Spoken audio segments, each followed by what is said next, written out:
प्रथम स्कंद तीसरा अध्याय। भगवान के अवतारों का वर्णन। श्री सूत जी कहते हैं, सृष्टि के आदि में भगवान ने लोकों के निर्माण की इच्छा की। इच्छा होते ही उन्होंने महत्तत्व आदि से निष्पन्न पुरुष रूप ग्रहण किया। उसमें 10 इंद्रियां, एक मन और 5 भूत, ये 16 कलाएं थी। उन्होंने कारण जल में शयन करते हुए जब योग निद्रा का विस्तार किया, तब उनके नाभि सरोवर में से एक कमल प्रकट हुआ और उस कमल से प्रजापतियों के अधिपति ब्रह्मा जी उत्पन्न हुए। भगवान के उस विराट रूप के अंग प्रत्यंग में ही समस्त लोकों की कल्पना की गई है। वह भगवान का विशुद्ध सत्वमय श्रेष्ठ रूप है। योगी लोग दिव्य दृष्टि से भगवान के उस रूप का दर्शन करते हैं। भगवान का वह रूप हजारों पैर, जांघें, भुजाएं और मुखों के कारण अत्यंत विलक्षण है। उसमें सहस्त्रों सिर, हजारों कान, हजारों आँख और हजारों नासिकाएं हैं। हजारों मुकुट, वस्त्र और कुंडल आदि आभूषणों से वह उल्लसित रहता है। भगवान का यही पुरुष रूप, जिसे नारायण कहते हैं, अनेक अवतारों का अक्षय कोश है। इसी से सारे अवतार प्रकट होते हैं। इस रूप के छोटे से छोटे अंश से देवता, पशु पक्षी और मनुष्य आदि योनियों की सृष्टि होती है। उन्हीं प्रभु ने पहले कौमार सर्ग में सनक, सनंदन, सनातन और सतकुमार, इन 4 ब्राह्मणों के रूप में अवतार ग्रहण करके अत्यंत कठिन अखंड ब्रह्मचर्य का पालन किया। दूसरी बार इस संसार के कल्याण के लिए समस्त यज्ञों के स्वामी उन भगवान ने ही रसातल में गई हुई पृथ्वी को निकाल लाने के विचार से सुकर रूप ग्रहण किया। ऋषियों की सृष्टि में उन्होंने देवर्षि नारद के रूप में तीसरा अवतार ग्रहण किया और सात तत्व तंत्र का, जिसे नारद पांचरात्र कहते हैं, उपदेश किया। उसमें कर्मों के द्वारा किस प्रकार कर्म बंधन से मुक्ति मिलती है, इसका वर्णन है। धर्म पत्नी मूर्ति के गर्भ से उन्होंने नर नारायण के रूप में चौथा अवतार ग्रहण किया। इस अवतार में उन्होंने ऋषि बनकर मन और इंद्रियों का सर्वथा संयम करके बड़ी कठिन तपस्या की। 5वें अवतार में वे सिद्धों के स्वामी कपिल के रूप में प्रकट हुए और तत्वों का निर्णय करने वाले सांख्य शास्त्र का, जो समय के फेरे से लुप्त हो गया था, आसुरी नामक ब्राह्मण को उपदेश किया। अनसुया के वर मांगने पर छठे अवतार में वे अत्रि की संतान दत्तात्रेय हुए। इस अवतार में उन्होंने अलर्क एवं प्रहलाद आदि को ब्रह्म ज्ञान का उपदेश किया। 7वीं बार रुचि प्रजापति की आकुति नामक पत्नी से यज्ञ के रूप में उन्होंने अवतार ग्रहण किया और अपने पुत्र याम आदि देवताओं के साथ स्वयंभू मनवतर की रक्षा की। राजा नाभि की पत्नी मेरु देवी के गर्भ से ऋषभदेव के रूप में भगवान ने 8वां अवतार ग्रहण किया। इस रूप में उन्होंने परमहंस को वह मार्ग, जो सभी आश्रमियों के लिए वंदनीय है, दिखाया। ऋषियों की प्रार्थना से 9वीं बार वे राजा पृथु के रूप में अवतीर्ण हुए। शौनक आदि ऋषियों, इस अवतार में उन्होंने पृथ्वी के समस्त औषधियों का दोहन किया था। इससे यह अवतार सबके लिए बड़ा ही कल्याणकारी हुआ।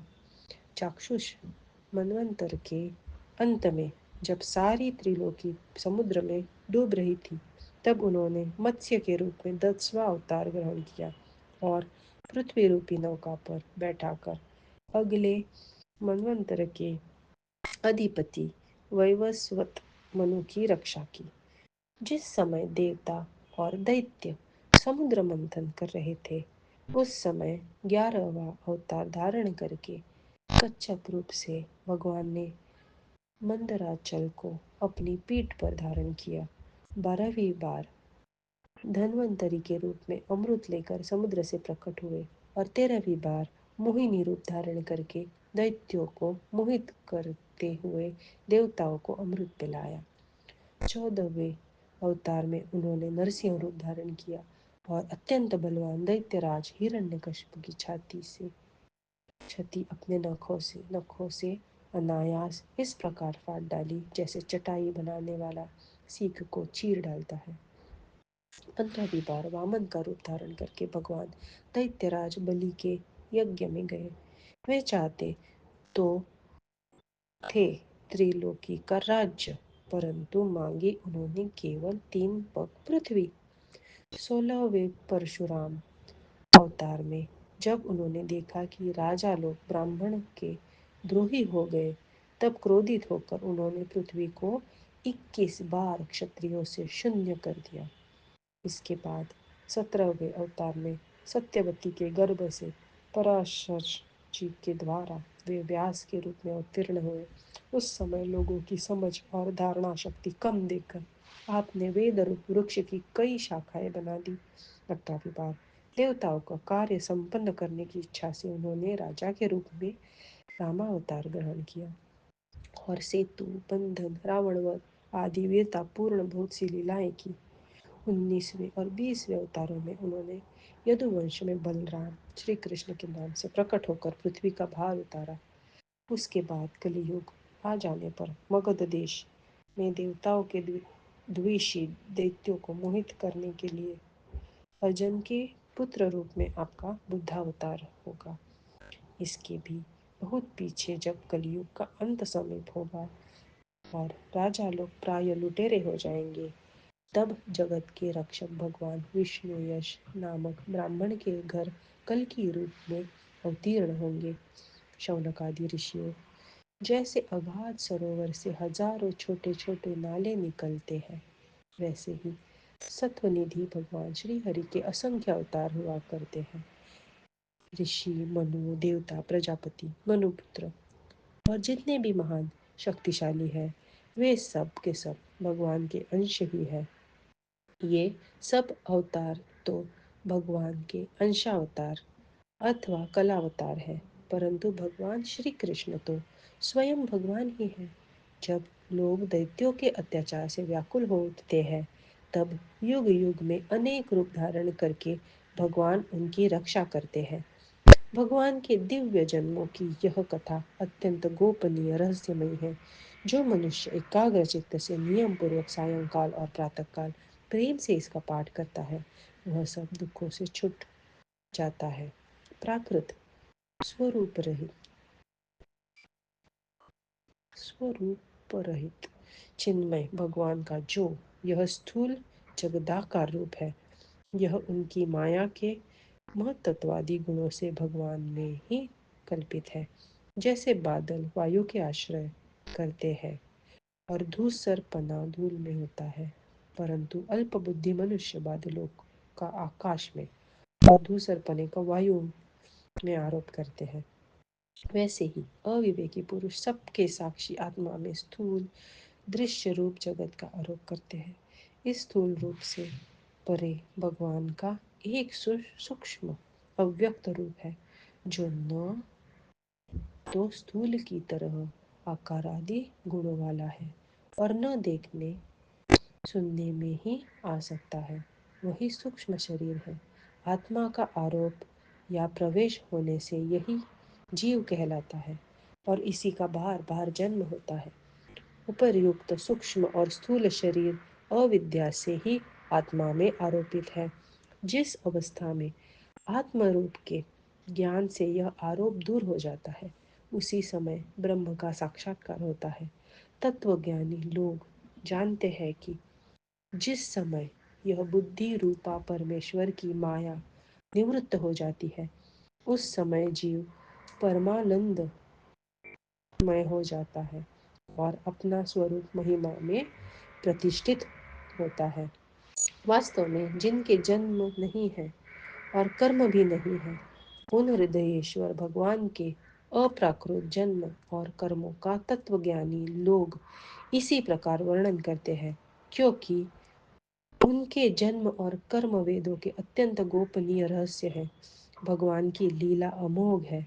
वे लीला से ही इस संसार का सृजन, पालन और संहार करते हैं, किंतु इसमें आसक्त नहीं होते। प्राणियों के अंतःकरण में छिपे रहकर ज्ञानेंद्रिय और मन के नियंता के रूप में उनके विषयों को ग्रहण भी करते हैं, परंतु उनसे अलग रहते हैं। वे परम स्वतंत्र है। ये विषय कभी उन्हें लिप्त नहीं कर सकते। जैसे अनजान मनुष्य जादूगर अथवा नटके संकल्प और वचनों से ही की हुई करामतों को समझ नहीं पाता, वैसे ही अपने संकल्प और वेदवाणी के द्वारा भगवान के प्रकट किए हुए इन नाना नाम और रूपों को तथा उनकी लीलाओं को कुबुद्धि जीव बहुत सी तर्क युक्तियों के द्वारा नहीं पहचान सकता। चक्रपाणि भगवान की शक्ति और पराक्रम अनंत है। उनकी कोई था नहीं पा सकता।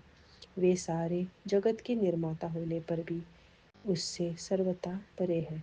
उनके स्वरूप को अथवा उनकी लीला के रहस्य को वही जान सकता है जो नित्य निरंतर निष्कपट भाव से उनके चरण कमलों की दिव्य गंध का सेवन करता है, सेवा भाव से उनके चरणों का चिंतन करता रहता है।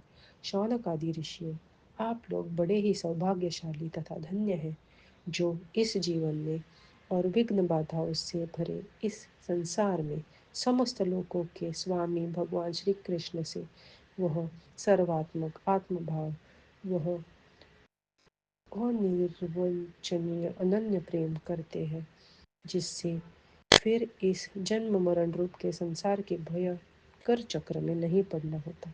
भगवान वेद व्यास ने यह वेदों के समान भगवत चरित्र से परिपूर्ण भागवत नाम का पुराण बनाया है। उन्होंने श्लाघनीय, कल्याणकारी और महान पुराणों को लोगों के परम कल्याण के लिए अपनी आत्म ज्ञानी शिरोमणि पुत्र को ग्रहण कराया। इसमें सारे वेद और इतिहासों का सार सार संग्रह किया गया है। शुकदेव जी ने राजा परीक्षित को यह सुनाया। उस समय वे परम ऋषियों के घिरे हुए आमरण अनशन का व्रत लेकर गंगा तट पर बैठे हुए थे। भगवान श्री कृष्ण जब धर्म, ज्ञान आदि के साथ अपने परम धाम को पधार गए, तब इस कलयुग में जो लोग अज्ञान रूपी अंधकार से अंधे हो रहे हैं, उनके लिए यह पुराण रूपी सूर्य इस समय प्रकट हुआ है। शौनक आदि ऋषियों, जब महातेजस्वी श्री सुखदेव जी महाराज यहाँ इस पुराण की कथा कह रहे थे, तब मैं भी वहाँ बैठा था। वही मैंने उनकी कृपापूर्ण अनुमति से इसका अध्ययन किया। मेरा जैसा अध्ययन है और मेरी बुद्धि ने जितना जिस प्रकार इसको ग्रहण किया है, उसी के अनुसार इसे मैं आप लोगों को सुनाऊंगा।